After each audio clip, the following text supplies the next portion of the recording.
We're going to talk about the list of agricultural universities in India, and I'll inform you where they are, okay, and what are their names and what year they were established. We have total of 78 agriculture industries, agriculture universities in India, and they are distributed all over the country.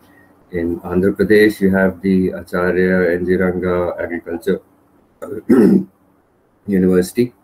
It's in Guntur, Rajendra Nagar in the Hyderabad, and it was established in 12th June 1964. You also have Dr. YSR Horticulture University, uh, Venkataramanagudam, Tattipalli, Kudinmandal, which is in West Godavari district, and it was established in 26th of June 2007. You also have Sri Venkateswara Veterinary University in Tirupati, and it was established on 30th of March 2005. You have Assam Agriculture University in Jorhat, which was established in 1969. You have Bihar Agricultural University, which is in Bhagalpur, and it was established in 2010. Then you have Dr. Rajendra Pratad, the Central Agriculture University, Samastipur, and this was previously also known as Rajendra Agricultural University, and it was established in 11th May 2016. Then you have your Indira Gandhi Agriculture University, IGAU, in Raipur, and it was established in 20th of January 1987. In Gujarat, you have five universities, which is Anand Agriculture University in Anand. You have your Junagadh Agricultural University. You have Navsari Agricultural University in Navsari, and you have Sardar Kushinagar Dantewada Agriculture University, which is in Sardar Kushinagar. You also have Kamdhenu University, which is in Gandhinagar. So the first four, the Anand Agricultural University, the Junagadh Agricultural University, Navsari Agricultural University, and Sardar Kushinagar Dantewada Agricultural University, these four were established in 2004, on 1st May 2004, whereas this Kamdhenu University is recent. It was established in 2009. In Haryana, you have your Chaudhry Charan Singh Haryana Agricultural University, which is in Hisar. It was established in 1970, 2nd of Feb 1970. You also have your Lala Lajpat Rai University of Veterinary and Animal Science, Hisar, which was established in 2010. And you also have your NDRI Karnal, which is the National Dairy Research Institute Karnal, established in 1923. Due to, I'll have to reduce the video.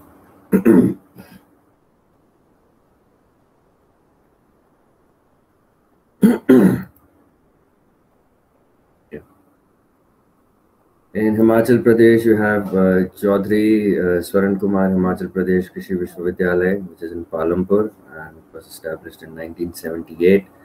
You have Dr. Yashwant Singh Parmar University of Horticulture and Forestry, which is in Solan, and it was established in 1985.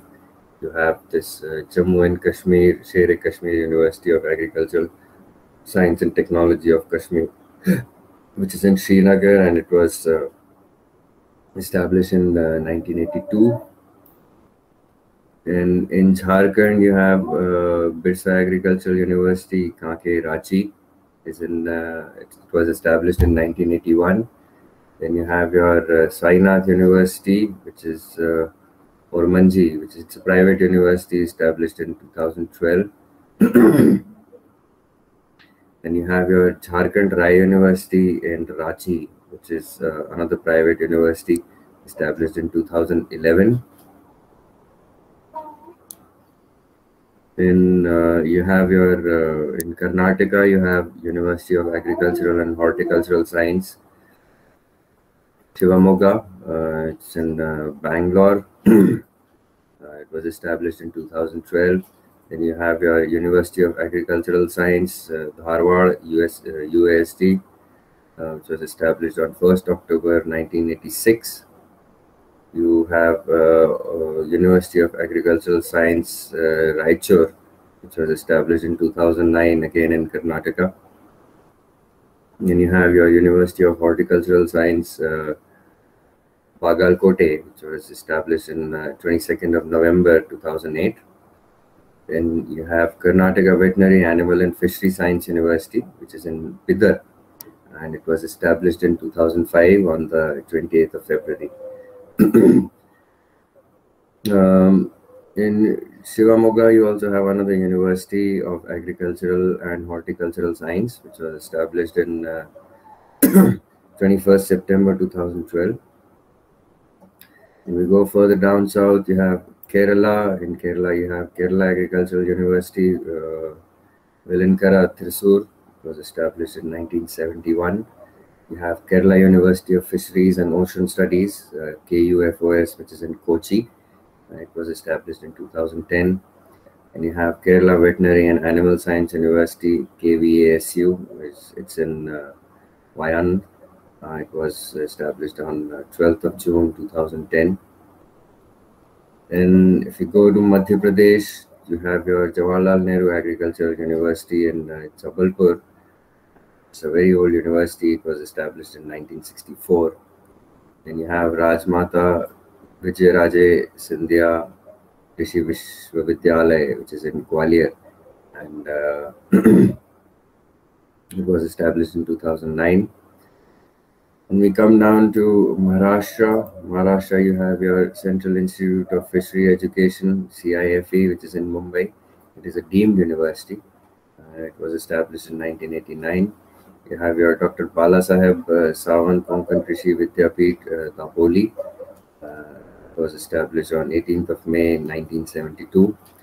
Dr. Punjab Rao Deshmukh Krishi Vidyapeeth, PDKV, is in Akola, which is in Maharashtra again, and it was established on the 20th of October 1969. Then you also have Maharashtra Animal and Fishery Science University, MAFSU, which is in Nagpur. This university was established on the 17th of November 2000. It's very recent, just university. Then you have your Mahatma Phule Krishi Vidyapeeth, Rahuri. It was established on the 29th of March 1968. And you have National Backward Krishi Vidyapeeth, Solapur, which is established in 2014. Then you have Vasantrao Naik Marathwada Krishi Vidyapeeth, which is in Parbhani, and this university was established in 1972. Then we go towards Manipur, where you have the Central Agricultural University, Iroi Simba, which is in Imphal, and it was established in 26th of January 1993. In Nagaland, you have a central university called as Nagaland Central University, which was established in 1994. In New Delhi, you have IERI Institute.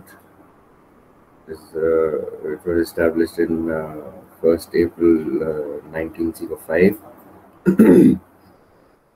This is also the head office. We have Orissa University of Agricultural and Technology, which is in Bhubaneswar, and it was established in 1962. We also have Desh Bhagat University of Agricultural Science, Almo, which is Fatehgarh Sahib district, which is in Punjab. And you have Guru Angad Dev Veterinary and Animal Science University, GADV ASU, which is in Ludhiana, and 9th of August 2005 it was established.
Then you have your Guru Angad Dev Veterinary and Animal Science University, GADVASU, Ludhiana, which was established on 9th August 2005. You also have Punjab Agricultural University, which is in Ludhiana, and it was established in 1962. In Rajasthan, you have Agriculture University Jodhpur, Agriculture University Kota. You have your Sri Krishna Narendra Agriculture University Chopner. These three were established in 2013, September 2013. And you have your MPUT, Maharana Pratap University of Agriculture and Technology, Udaipur. It was established on 1st of November 1999. Then you have Swami Keswanand Rayasan Agricultural University in Bikaner, which was established in 1st of August 1987. Have your Suresh Gyan Vihar University, Jaipur. It was established in 2008. Then you have Rajasthan University of Veterinary and Animal Science. It was established in 13th of May 2010. This one is in Bikaner.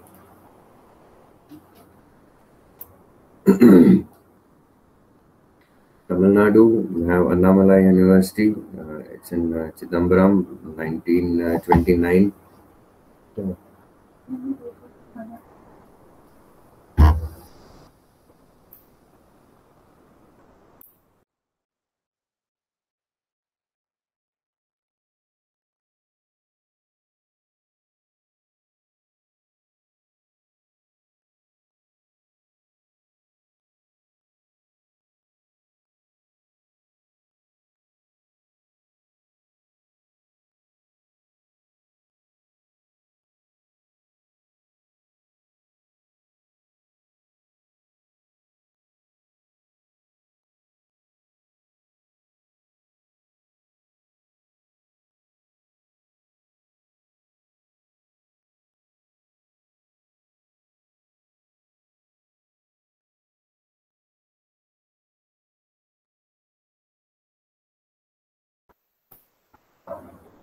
And in Tamil Nadu, you have Annamalai University in Chidambaram. It was established in 1929. Again, very old university. And you have Tamil Nadu Agricultural University, Coimbatore, 1971. You have Tamil Nadu Fishery University, Nagapattinam. It was established in 2012. And you have Tamil Nadu Veterinary and Animal Science University, Medavaram, Chennai. It was established in 1989. In Telangana, you have a professor.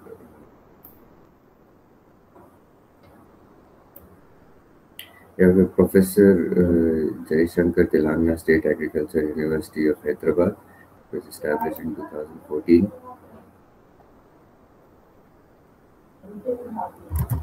In Hyderabad. Then you have Sri Konda Lakshman Telangana State Horticultural University in Hyderabad. It was established on 23rd of December 2014. I think Telangana universities are one of the recent most universities here. Then in Uttar Pradesh, you have AMU, which is in Aligarh. It was established in 1920.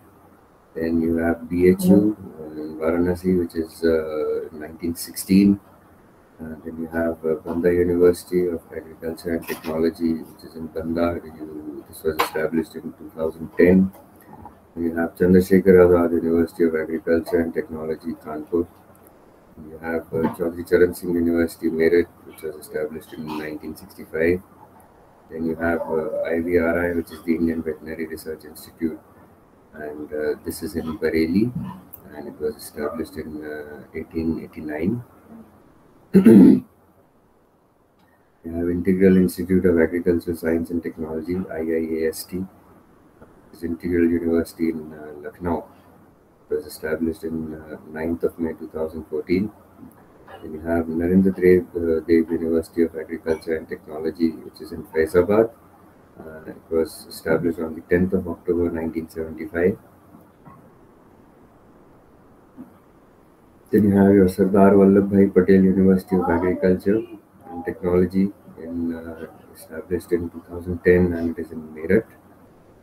We have Shiot's Sam Higginbotham University of Agriculture, Technology and Sciences, Allahabad. is now presently Prayagraj. It was established in 1910. And you have Rani Lakshmibai Central Agriculture University, which is near Punj Dam, Pahuj Dam, which is near IGFR Gwalior Road, it's in Jhansi. So this was established in 2014. Then you have universities in Uttarakhand, which is GB Pant University of Agriculture and Technology, Pantnagar. So 17 November 1960 it was established then. And you have Hemawati Nandan Bahuguna Garhwal University in Srinagar. It was established in 1973. It is in Garhwal, Uttarakhand. Then you have Uttarakhand University of Horticulture and Forestry, Bharsar, which is in Pauri, Garhwal, and it was established in 2011. Then you have West Bengal. In West Bengal, you have Vidhan Chandra Krishi Vishwavidyalaya, Mohanpur, which was established in 1974. Then you have your Uttar Banga Krishi Vishwavidyalaya, Cooch Behar, which was established on the 1st of February 2001.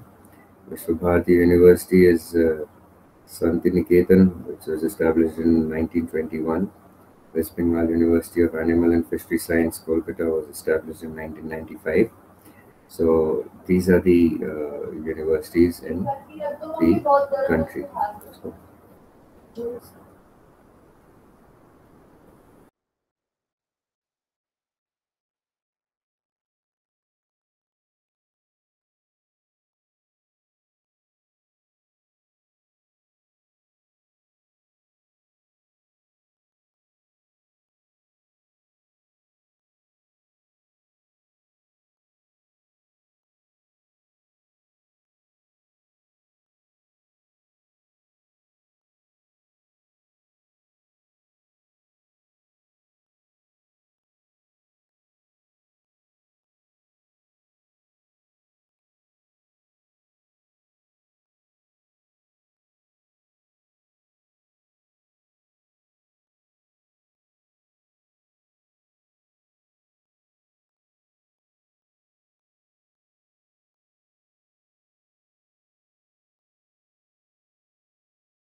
then we have the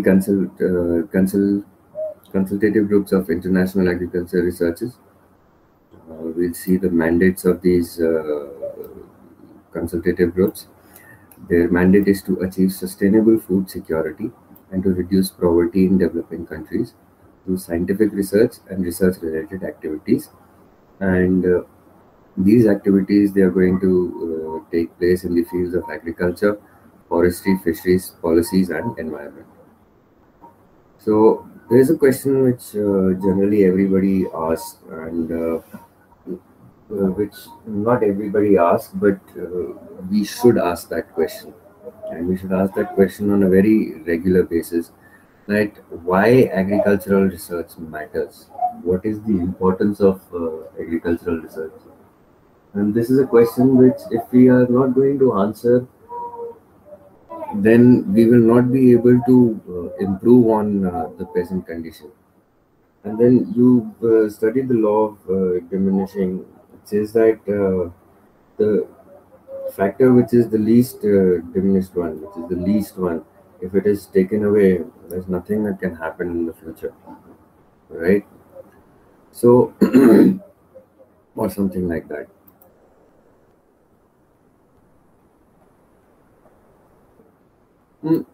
So we see that there is a rise in food price. There you can see that there is a major concern over the global climate change. You know, there is energy crisis all over the world. Petrol prices are going up, right? The coal is not being used on a very regular basis, and the new interest is in the potential of biofuels. It's because of the depletion of these natural resources. So you see, all of this has ushered in a new era of challenges and opportunities for agriculture and natural resource management. These global trends, while affecting people everywhere, have particularly high risks and consequences for the approximately 2.1 billion people who live on less than $2 a day, जिनको global level पे $2 a day के नीचे जो जीते हैं, उनके लिए ये सारे फैक्टर्स जो हैं ये बहुत ज़्यादा डेंजरस है. About three-fourths of these people live in rural areas and depend directly or indirectly on agriculture for their livelihoods. 2 billion के अंदर से वन थर्ड जो है, थ्री फोर्थ जो है, वो आपके रूरल एरियाज के अंदर है. एंड वो डायरेक्टली और इनडायरेक्टली किसी ना किसी तरीके से एग्रीकल्चर के ऊपर ही डिपेंडेंट है अपनी लाइवलीहुड को लेके. Further, high food and energy prices will force poor consumers to make trade-offs in their spending, drastically reducing their possibility for improved well-being. Like, if the prices are going to increase, then people will have to give up on so many things in their life, right? Then you have climate change. Climate change, by worsening growing conditions of crops, will further strain the capacity of the agricultural land and threaten the productivity growth vital for reducing poverty.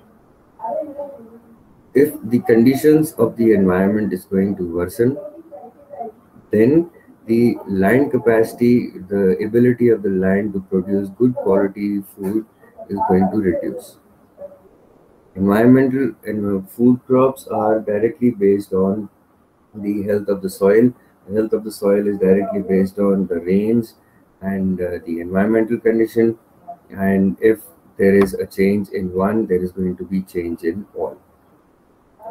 So if right now climate change is not taken care of, it is going to threaten, definitely threaten the productivity of the uh, vital or important food crops, and it is not going to help in reducing of poverty. In fact, if the climate change happens in a major way, then this reduction in poverty is not going to happen. There's going to be increase in poverty.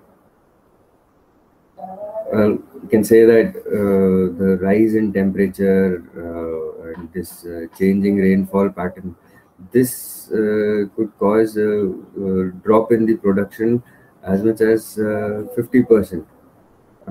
With, if we talk about the African countries, as much as 50% reduction can happen. And if you talk about Central and South Asian countries, around about 30% reduction in agriculture production can happen.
Then we have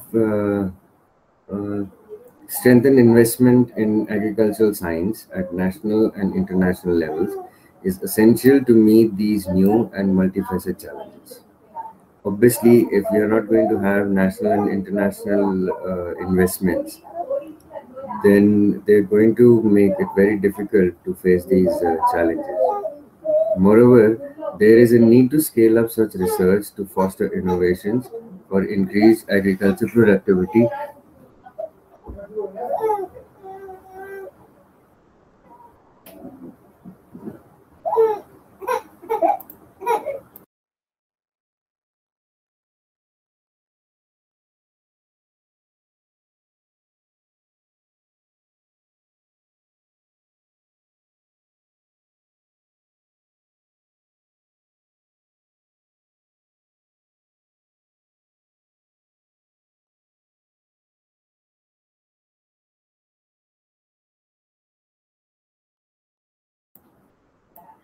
And then it's understood if there is not going to be investment at both the national and international level, these challenges cannot be faced because in today's world, money is everything, and you require money to face these challenges. And then there is also a need to scale up such researches because if you are not going to do research, then you will not be having more innovations, and you really require more innovations because you have increased demand for agriculture products, right? So you have to consider all these aspects. Another thing that you have to consider is the conserving the natural resources. For example, you have a water and forest and fisheries. If you can't afford to use or consume all of them together. So, according to the World Development Report of 2008, investment in agriculture research has paid off handsomely, delivering an average rate of return of 43% in 700 development projects evaluating in developing countries. Clearly, strong programs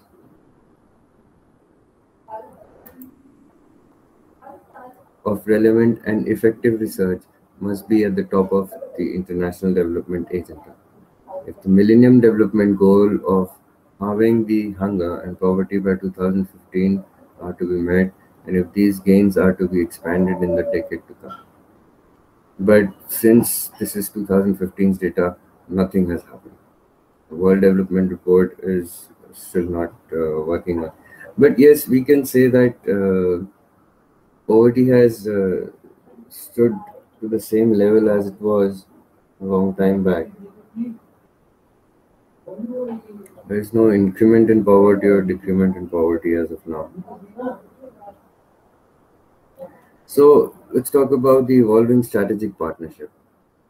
The Consultative Group of International Agriculture Research, which is the CGIAR, it was established in 1971, and it is a strategic partnership. It has 64 members and 15 international centers. They are working in collaboration with hundreds of governments and civil societies, as well as private businesses around the world. So this CGIAR member includes 21 developing and 26 industrialized countries, 4 co-sponsors, as well as 13 other international organizations. And today, more than 800 CGIAR scientists and staff are active in over 100 countries throughout the world. So the CGIAR generates, this is the place which generates the cutting edge science in order to help in sustainable agriculture research. Okay, so yeah. So what they are doing is they are fostering sustainable agriculture growth that benefits the poor, and they do so through stronger food security, better human nutrition and health, higher income, and improved management of natural resources.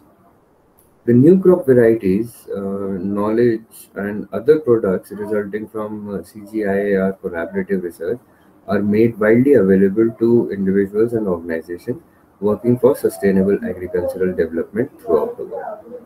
So, whatever research is being carried out by CGIAR in these consorted countries and all these groups in private and public funded organizations, whatever research is done, it is done for the improvement of human health and food security and other researches. And whatever is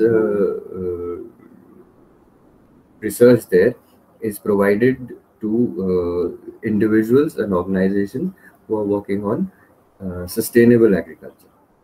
So there are some charges because, as I said, nothing is free. So because of these charges, certain issues are there.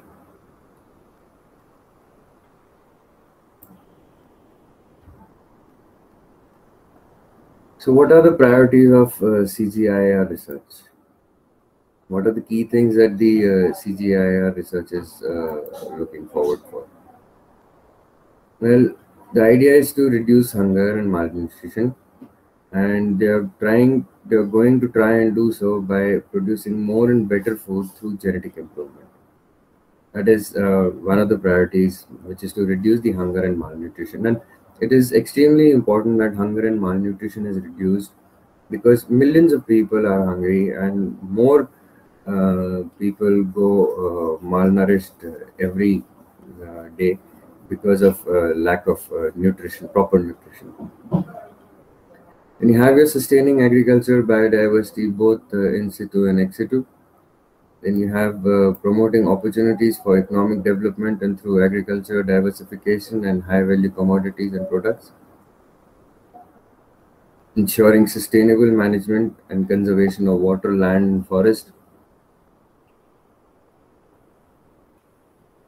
Improving policies and facilitating institutional innovations.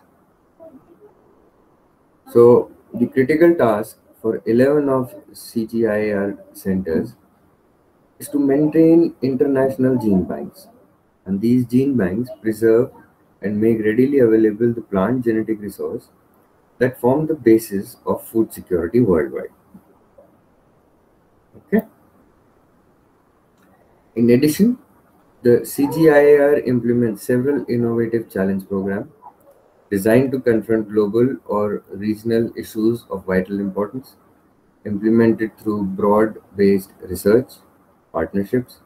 Challenge program mobilize knowledge, technology, and resources to solve those and other problems such as micronutrient deficiencies, which affects more than 3 billion people, water scarcity, which already affects a third of the world's population, and climate change, which poses a dire threat to rural livelihood across the developing world. The CGIAR is constantly striving for excellence. During 2008, a change management initiative is in progress, designed to ensure that in this rapidly changing external environment described earlier, the CGIAR is positioned to deliver new technologies and new knowledge which will deliver the best possible result. The initiative will culminate in a forward-looking strategy for the CGIAR. They are basically trying to get and deliver new technologies to the world. The CGIAR is open to all countries and organizations that share a commitment to achieving sustainable agricultural development and are willing to invest financial, human, and technical resources towards this end. Membership has expanded the diversified over the years. And the CGIAR is poised for further growth. CGIAR expenditure amounts to US$ 506 million in 2007, the single largest investment made to mobilize science for the benefit of rural poor worldwide. Without public investment in international agriculture research through the CGIAR, the world production would be 4 to 5% lower. Developing countries would produce 7 to 8% less food. World food and feed grain prices would be 18 to 21% higher, and 13 to 15 million more children would be malnourished. So you see that these international agriculture researches through the CGIAR has allowed to keep all these problems at bay. For every $1 invested in CGIAR research, $9 worth of additional food is produced in developing countries, and where this is where it is needed the most. The evidence is clear: agricultural growth alleviates poverty and hunger. And you have benefits for the poor and the planet. You have international agricultural research has a strong record for delivering results that help confront the central development and environmental challenges of our time. Science developed by CGIAR supported centers and their partners has delivered significant gains in terms of reducing hunger and improved incomes of small farmers throughout much of the developing world. And it is true. I mean, the reduction has actually gone down, and there have been jobs, and the farmers have actually seen a little increase in their incomes. And this is all with the help of, I'm not saying it is all because of CGIAR, but CGIAR has played a good part in doing this. The research is much broader than agricultural productivity alone, encompassing a range of initiatives related to water, biodiversity, forest, fisheries, and land. So the area of research is very, very broad. It has advanced sustainable management and conservation practices in these sectors. Therefore, it protects millions of hectares of forest and grassland, and it safeguards a huge amount of biodiversity, and also it helps in prevention of land degradation. Among the outcomes of the researches includes successful biological control of the cassava mealybug and green mite. These both were devastating pests of the root crop, and this crop is very important for the food security in sub-Saharan Africa. The economic benefit of this work alone, estimated at more than 4 billion, is sufficient to cover almost the entire cost of CGIAR research conducted so far for Africa. It's a pretty big this thing. Then you have new rices for Africa, or NERICA, which combines the high yield of Asian rice with African rice resistant to local pests and diseases. Currently, it is sown in 200,000 hectares in upland areas, and NERICAs, these NERICAs, are helping reduce national right import bills and generating higher income in rural communities. So these rice are also being grown in a very large area with the help of CGIARs. Then more than 50 varieties of recently developed drought-tolerant maize varieties are being grown in a total of about 1 million hectares across eastern and southern Africa. So the land area is very large, 1 million hectares, and there are more than 50 varieties which are drought-tolerant. Then you have a flood-tolerant version of rice is also there. It is grown in around 6 million hectares in Bangladesh, since that's the place where you have a huge amount of floods. The new variety enables farmers to obtain yield 2 to 3 times those of non-tolerant version under prolonged submersion of rice crop. A situation which we might see in coming years, as the climate change might force excessive rainfall or excessive drought in certain areas and excessive rainfall in certain areas.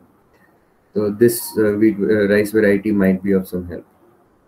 Then you have widespread adoption of resource-conserving zero-till technology in the vital rice wheat system of South Asia, employed by close to 500,000 farmers on more than 3.2 million hectares. This technology has generated benefits estimated around $147 million through higher crop yield, lower production costs, and saving in water and energy. An agroforestry system called as fertilizer tree fallows which renews soil fertility in southern Africa using on-farm resources. So more than 66,000 farmers have adopted this technology in Zambia, where it has strengthened food security and reduced environmental damage. And this information and this technology is spreading to the 4 neighboring countries also. So informations and tools used by conservation to monitor some 27 million hectare of forest, resulting in better management of this diminishing resource and contributing to more sustainable livelihood for forest dwellers. A new method for detecting aflatoxin, a deadly poison that infects crops, making them unfit for local consumption or export,